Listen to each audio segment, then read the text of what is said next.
primitive medical care of a species that had barely begun to conquer its own diseases.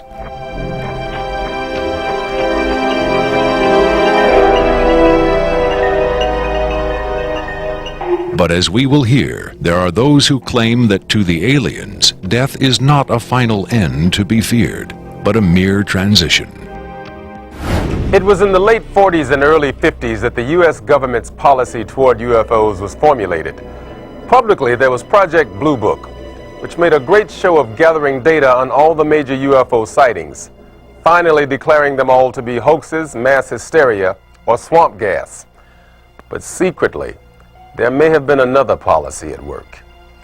Over the years, several documents have come to light which seemingly confirm that a clandestine group, Operation majestic12 Group, aka MJ12, was formed by special classified presidential order on September 24, 1947, for the express purpose of gathering information on UFOs and extraterrestrials, while at the same time keeping such information not only from unfriendly powers, but from the American public as well.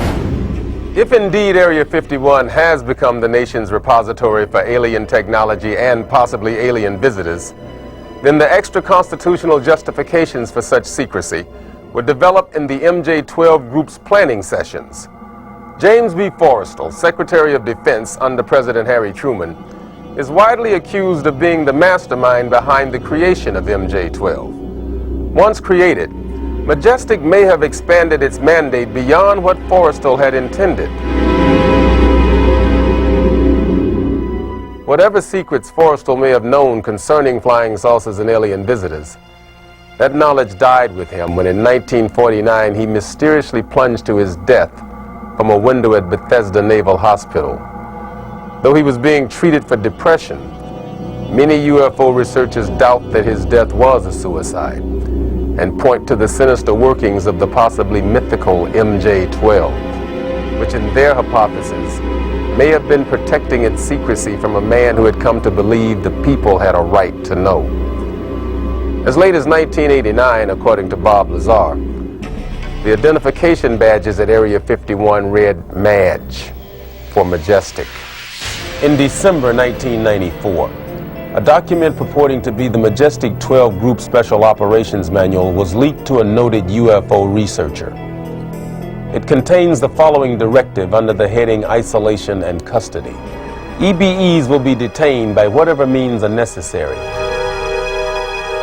and removed to a secure location as soon as possible. There follows this disturbing amplification. Although it is preferable to maintain the physical well-being of any entity, the loss of EBE life is considered acceptable if conditions or delays to preserve that life in any way compromise the security of the operations. From the beginning of the UFO age, it seems, secrecy was always the government's prime directive. In 1988, another anonymous government source, codenamed Falcon, claimed that a second extraterrestrial biological entity, EBE2, voluntarily became a guest of our government, allowing himself to be examined and interviewed. In this scenario, Area 51 became, for a time at least, a sort of extraterrestrial embassy, the setting for mankind's first attempt at diplomacy with beings from another world. Different sources disagree as to how communication was established.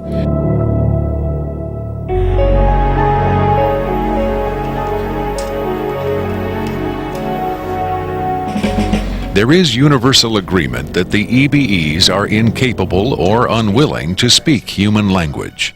In addition to the pictographs used by EBE1, it has been reported by Falcon that in the early 1950s, EBE2 was fitted with some sort of artificial voice box, allowing him to speak words, and that he learned the English language very rapidly.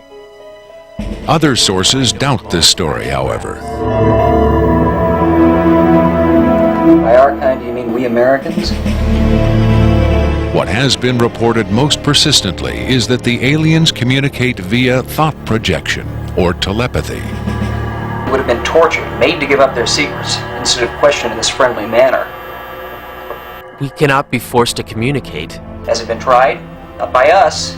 We speak to who's ever willing to listen. The idea of telepathic communication with alien beings carries with it the same doubts and controversy attached to telepathy itself. Do the practitioners of this ancient art really have the ability to read minds? Or are they crafty charlatans who simply tell the listener what he or she wants to hear? If the cynics are right, then the self-proclaimed telepaths recruited by the government in the 1950s were playing an astoundingly daring hoax by claiming to speak for the mute visitors from the stars.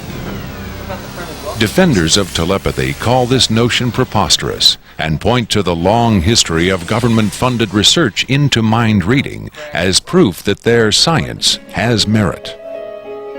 In the last 4 decades, there have been persistent, often contradictory rumors and even eyewitness accounts of other alien visitors meeting secretly with military or government officials.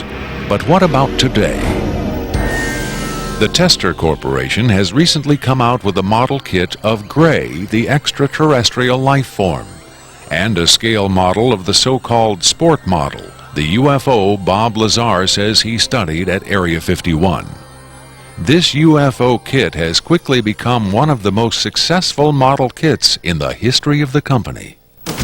If the military is, in fact, conducting tests of extraterrestrial spacecraft at Area 51,